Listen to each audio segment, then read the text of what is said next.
Hi, I'm Lenny, and in this video, I'm going to discuss the pilot episode of the Twilight Zone titled, Where is Everybody? And this episode originally aired October 2nd, 1959. The episode opens up and we have this man walking down a dirt road, and he comes across this small roadside cafe.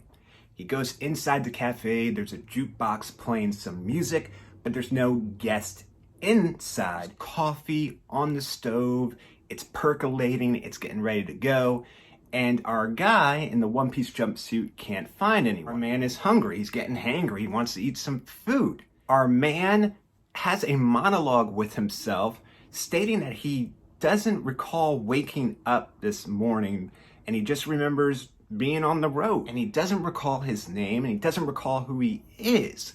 But he sees that he has $2.85 on him, American currency, so he deducts that he must be American. I'm American. I'm hungry, I got $2.85 and I want some breakfast, but there's no one in this damn diner to make it. So after seeing that no one is working within the cafe and even checking out in the back of the cafe, no one's there, he decides to leave and walk further down the road where he comes to this lovely little town, this little slice of Americana. It's beautiful, it's daylight, bright daylight out, but there's no one visible, no one outside. There's really no noise being made, no dogs barking, no birds chirping, none of that. As he enters this idyllic little town, he sees a lady sitting in the passenger seat of a car, and he strikes up a conversation with her from afar, and he's just saying, hey, I can't seem to recall who I am or my name or anything like that. Just wondering if you can help me out, miss. Can you tell me where I am and what's going on? And she's not responding. So he decides to get a little bit closer, and he comes to her side of the car, and he's just trying to explain like, hey lady, look, I'm no creeper. I'm not trying to hurt you. You're the first person I've seen. I haven't seen anybody. Is there any way you can help me? And he opens up her side of the door, and boop, she falls out. She is one of those old-time, scary, creepy-ass mannequins, not a real person. After he places the creepy-ass mannequin back into the car, there is a telephone booth which rings across the way. So our guy sprints to the telephone booth. He picks up the phone. He's like, hello, hello, hello, hello, and hello, hello. There is nobody there. No one responds. So he hangs up and he dials he dials O for operator on this old school rotary phone. The recorded message tells him, you have reached a non-operational or non-working number. And it just keeps saying it over and over and over. And he's like, what the hell did I dial? I dialed O for operator. He's like, what do you mean it's non-operational? He hangs up. He's still unable to reach anybody on the phone. As our dude is walking around the town, he says to himself, like, I can't shake the feeling that I'm being watched, that I'm being listened to, but you don't see anyone. It's dead silent. Nothing's going on. The gentleman goes into the police station and he grabs the microphone behind the counter and he calls an ABB out on himself, hoping that someone's going to respond. He's like, there's a mysterious guy walking around the police station, hoping that someone's going to respond, someone's going to come to the police station.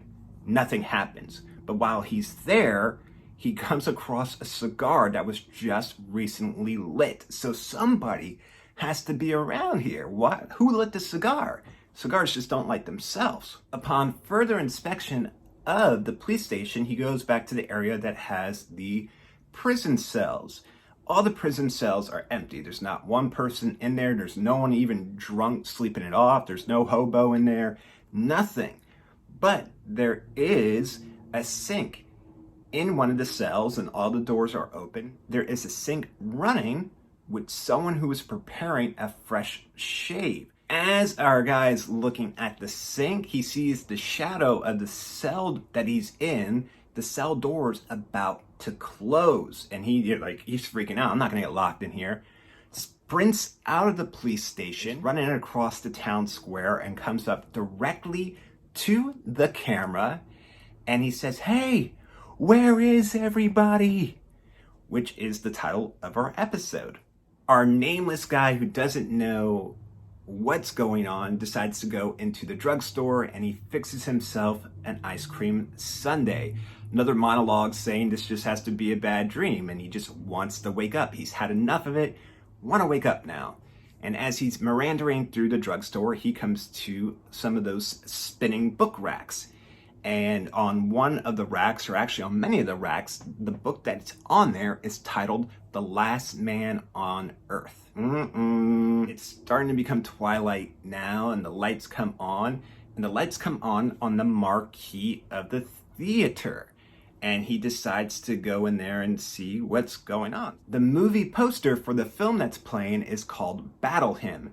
And there is someone wearing the exact same one piece that he is wearing. He comes to the conclusion by this movie poster and what he has on that he is in the Air Force. Gets super excited, gotta tell somebody, runs into the theater. He's like, I'm in the Air Force, everybody. Air Force.